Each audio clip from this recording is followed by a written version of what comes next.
This week, we had the 29th conference of the parties to the UN Framework Convention on Climate Change, known as COP29, held in Baku, Azerbaijan. And Secretary-General Antonio Guterres delivered a strong message on climate change action. In these crucial periods, you and your governments must be guided by a clear truth. Climate finance is not charity, it's an investment. Climate action is not optional, it's an imperative. Both are indispensable to a livable world for all humanity and a prosperous future for every nation on earth. The clock is ticking. I count on you. But back to the headquarters, Middle East, sadly, still dominates our discussion. On November 8th, the IPC report on Gaza was released. The interagency report suggested that the humanitarian situation in the Gaza Strip is extremely grave and rapidly deteriorating. There is a strong likelihood that famine is imminent in areas within the northern Gaza Strip.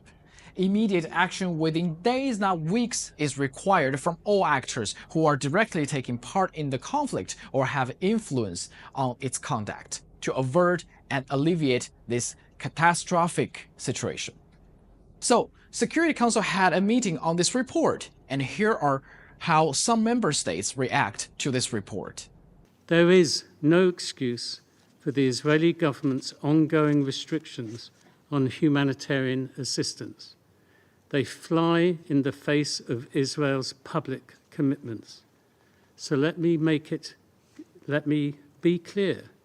My government condemns these restrictions in the strongest terms.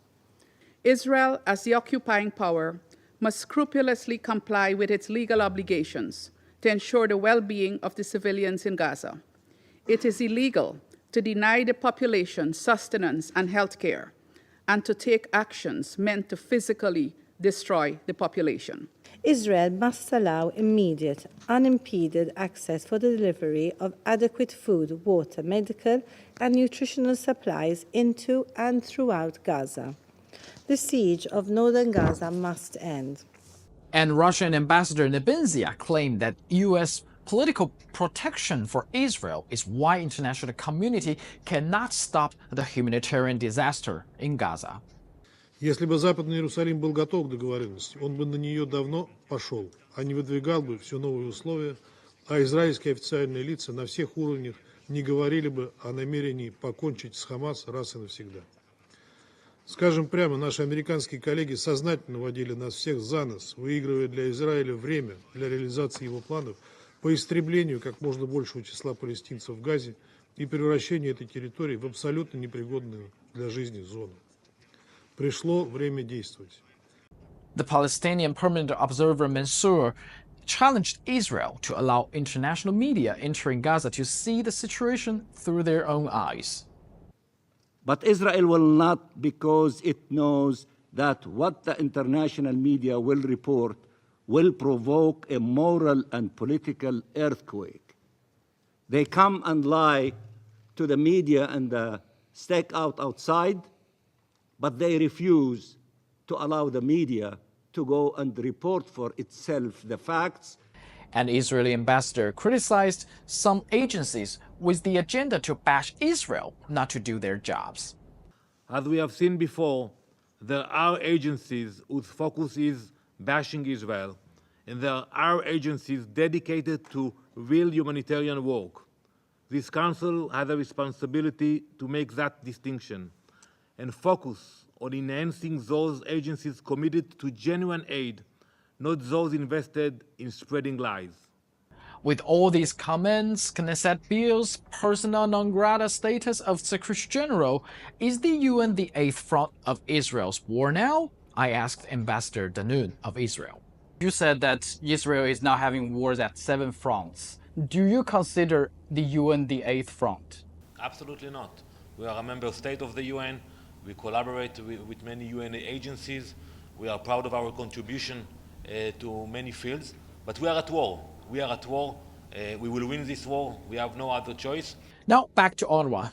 The spat continues this week. In fourth committee of General Assembly, Ambassador Danoon asked Philippe Lazzarini, Commissioner General of the UN Palestinian Refugee Agency, to resign. You have lost all plausible deniability. Your thin disguise as an aid organization has fallen. If you have any decency, resign in shame. And what does the spokesperson of the UN Secretary General think of this idea? Just now, Ambassador Denoon said that Mr. Lazzarini should resign. If that would be an option to continue operation of UNRWA, would the UN consider that? We're not, we don't work that way, right? Mr. Lazzarini has the full confidence of the Secretary General in his role as Commissioner General of UNRWA. Well, I even asked Mr. Lazzarini himself this question. My answer to this is that if my person would really make a difference, this is certainly something I should envisage. But I don't think it is my person which is attacked. It is my function.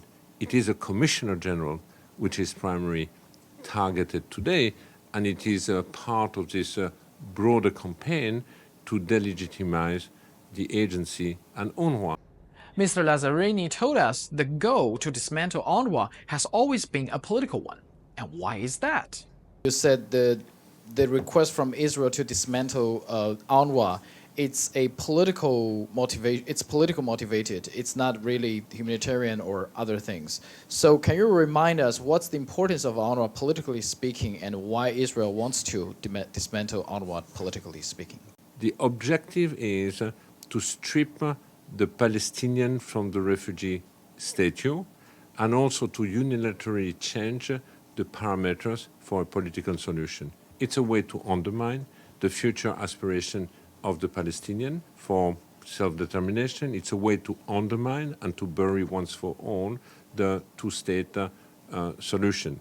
Since UNRWA is still facing the implementation of the Israeli ban, also a possible hardliner U.S. position on funding, there are surely dark days ahead. But before we go, have you ever wondered this building, when we have a fire drill, what would that look like? And here it is. The obligation goes back on its shoulder. And this question... May I have your attention, please? This is the Fire and Safety Unit.